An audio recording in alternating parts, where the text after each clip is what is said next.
also have called it a response, but a lot of people, especially in India, call it a path, that they choose to go down, especially, people whose parents may follow the same practice. How would you respond to that? So I think that you're absolutely right.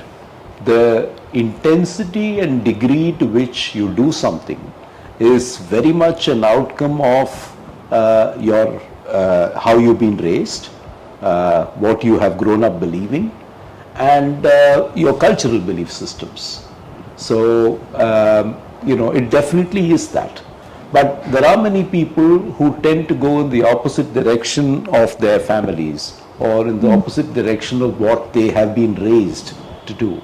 So forcing you to go to the temple every Friday or to the church every Sunday can make you walk away from it when you have the choice to be, as an adult, not to. So I think there is that as well. But what is also interesting is that sometimes people embrace spirituality or religiosity at a level which is far above what we would consider the ordinary, far above what their family normally does, or far above what their community or people they normally associate with do. And that's an interesting phenomenon too, because for some people that expression is so important and it's so, what shall I say, prominent in their lives. So right. And how do you explain that? So that's the very interesting thing about, with religiosity, to say whether someone is hyper-religious or not.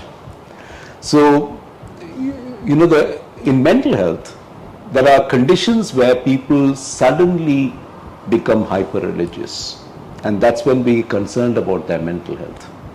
But they don't just become hyper-religious, they start expressing certain beliefs which are out of keeping with the ordinary. Such as? So someone who's just a regular person whom you've known, who prays, who does the usual things, is suddenly saying, I'm having a connection with God. I'm able to have conversations with God. Or is suddenly adopting religious symbols, is suddenly talking about letting go of everything else and following a certain path. There is a shift from what used to be that person's norm to what it is today. Now you might say that's enlightenment, that they've suddenly achieved a status of being which is higher than all of us. But it could be a reflection also of mental health, and that's one of the warning signs that one has to look out for. Certainly, hyper-religiosity as a trait, as we've discussed in another conversation, in conditions like epilepsy, is also not unknown. So, hyper-religiosity as cultural expression, as personal belief system, yes, it exists.